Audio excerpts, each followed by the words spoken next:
ये कहानी है कर्म के फल की। मगध में राजा विक्रमादित्य का शासन था। वो बड़े दयालु थे। प्रतिदिन उनके महल के दरवाजे पर भारी भीड़ होती थी। राजा स्वयं अपने हाथों से सभी भूखे व्यक्तियों को भोजन देते थे। उनकी पत्नी रानी सुमेधा भी इस कार्य में उनका पूरा सहयोग करती थी। ये लो भोजन। हाँ, तुम भी लो। सही से भोजन करो। कोई व्यक्ति यहाँ से भूखा नहीं जाना चाहिए। सभी लोग पेट भर के खाओ। महाराज, यदि आप हमें भोजन नहीं देते तो हमारा क्या होता है? हम भूख से मर जाते। आपने हमें और हमारे परिवार को भोजन देकर जीवन दान दिया है। हमारी तो यही दुआ है कि आपका साम्राज्य खूब बढ़े। आपके ऊपर सदैव ईश्वर की कृपा बनी रहे। गरीब व्यक्ति के मुंह से ये बात सुनकर राजा सोच में पड़ गए। उन्हें बहुत अधिक चिंता होने लगी। गरीब व्यक्तियों को भोजन खिलाकर वो महल पहुँचे। क्या हुआ महाराज, आप इतना क्यों सोच रहे हैं? जब से आप गरीबों को भोजन देकर आए हैं तब से चिंता में लगे हुए हैं। महारानी, मैं जब से गरीब व्यक्तियों से मिलकर आया हूँ, मेरे मन में बड़ा प्रश्न उठ रहा है। जब तक मुझे इन प्रश्नों के हल नहीं मिल जाते, मुझे चैन नहीं मिलेगा। मुझे बताइए महाराज, शायद मैं आपके प्रश्नों का कुछ हल निकाल सकूं। शायद मेरी सलाह आपके काम आ जाए।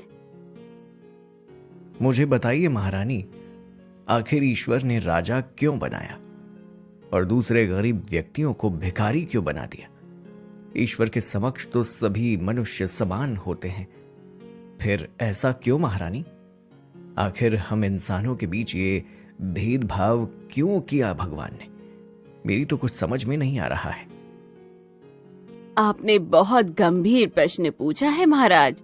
आपको राज दरबार के विद्वानों को दरबार में बुलाकर उनके सामने ये प्रश्न जरूर रखना चाहिए।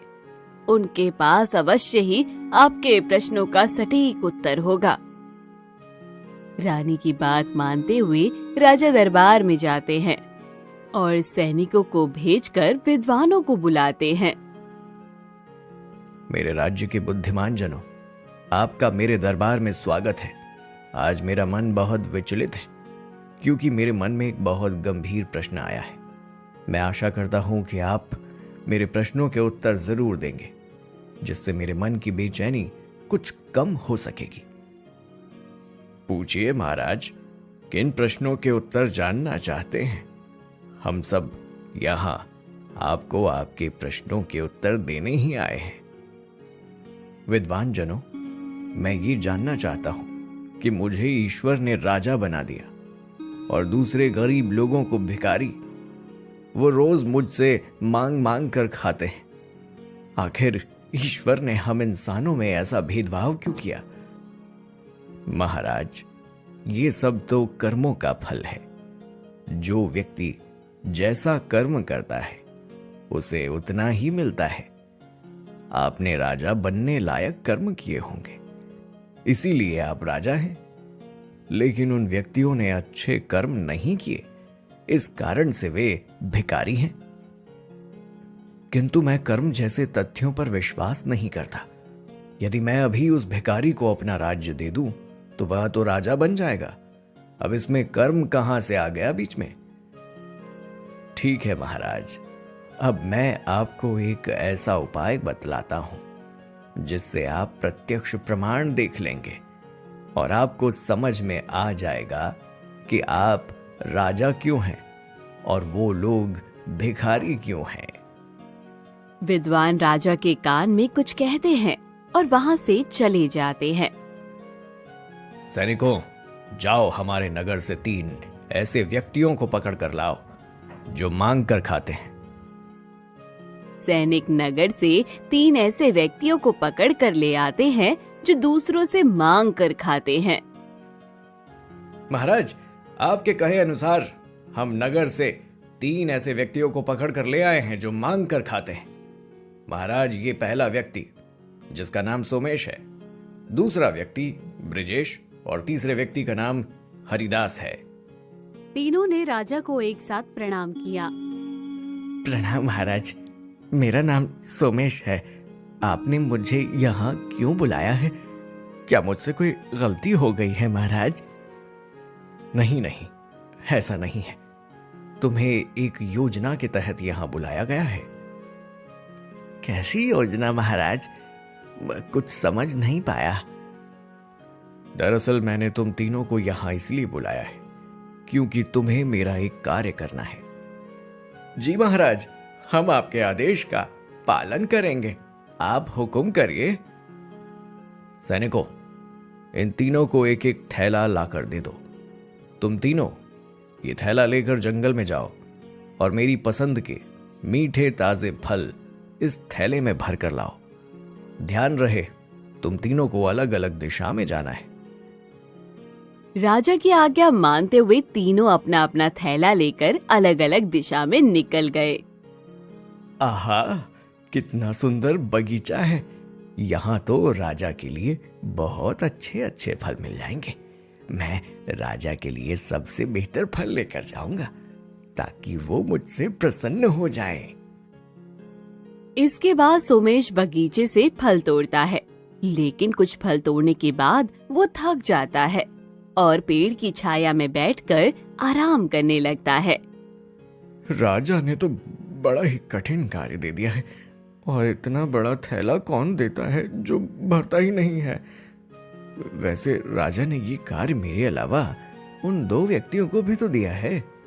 इतने बड़े थैले में तो ढेर सारे फल आ जाएंगे, और ऐसे ही बड़े थैले उन दोनों के पास भी हैं। भला इतने फल राजा एक दिन में कैसे खा सकता है? रखे रखे ही सारे फल खराब हो जाएंगे। मैं काम करता हूँ, बस कुछ ही फल राजा के लिए ले जाता हूँ।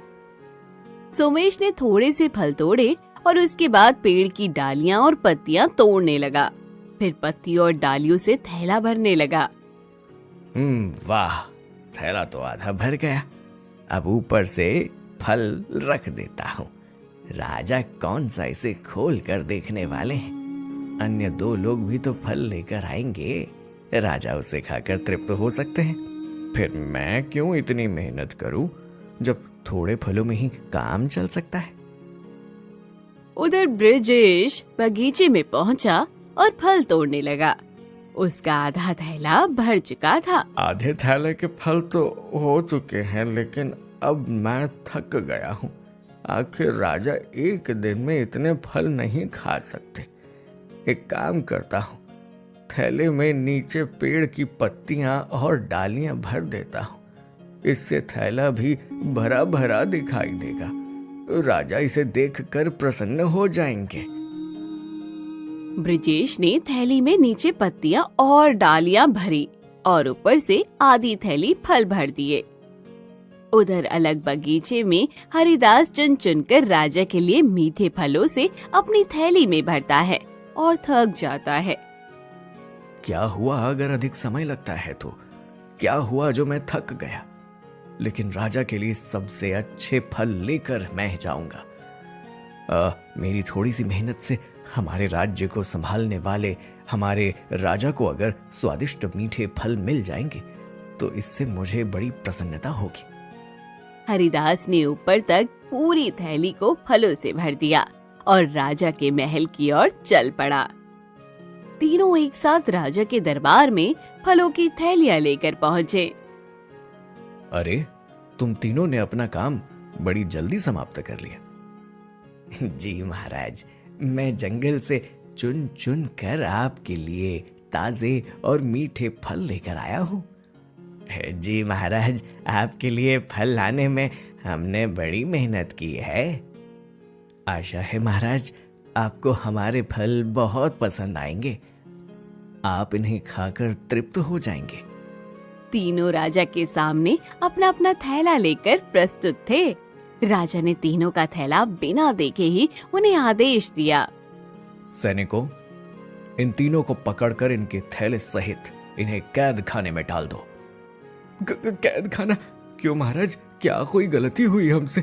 क्या आप हमें कोई दंड देना चाहते हैं? लेकिन हमारी भूल तो बताइए। ब्रजेश और हरिदास भी राजा के फैसले को सुनकर बहुत घबरा जाते हैं। तुम तीनों मेरी बात ध्यान से सुनो। मेरी एक शर्त है कि तुम तीनों में जो व्यक्ति सबसे अधिक दिनों तक कैद खाने में रहेगा, उन्हें हमारी ओर से 100 मोहरों का पुरस्कार दिया जाएगा।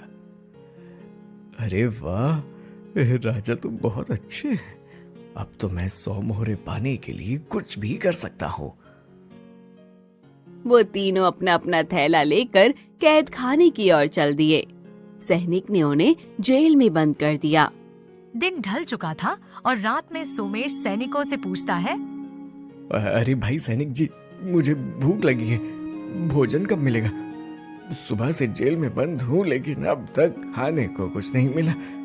देखो, ये राजा का आदेश है कि तुम तीनों को भोजन नहीं दिया जाएगा और जल भी सीमित मात्रा में दिया जाएगा। ये क्या कहते हो भाई? आखिर हम भोजन के बिना कैसे रहेंगे? ऐसे तो हम मर जाएंगे। आखिर बिना कसूर हमें जेल में भूखा क्यों रखा जा रहा है? चुप करो तुम लोग, राजा का आदेश है तो ऐसा ही होगा। इसके बाद सोमेश, ब्रिजेश और हरिदास को अलग अलग कोठरी में बंद कर दिया जाता है और वो उदास बैठ जाते हैं। तभी सोमेश की नजर अपने फल के थैले पर पड़ती है। अरे क्या हो गया? बिना भोजन के भला कोई यहाँ कैसे रह सकता है? पर मेरा ये थैला, हाँ, इस थैले में कुछ फल हैं जिन्हें खाकर मैं कुछ दिनों तक तो यहाँ रह ही सकता हूँ। अपने थैले से भरे हुए फल खाकर सोमेश कैद खाने में रहने लगता है। कुछ दिन तो बीते थे, लेकिन तभी जल्द ही उसके फल समाप्त हो गए।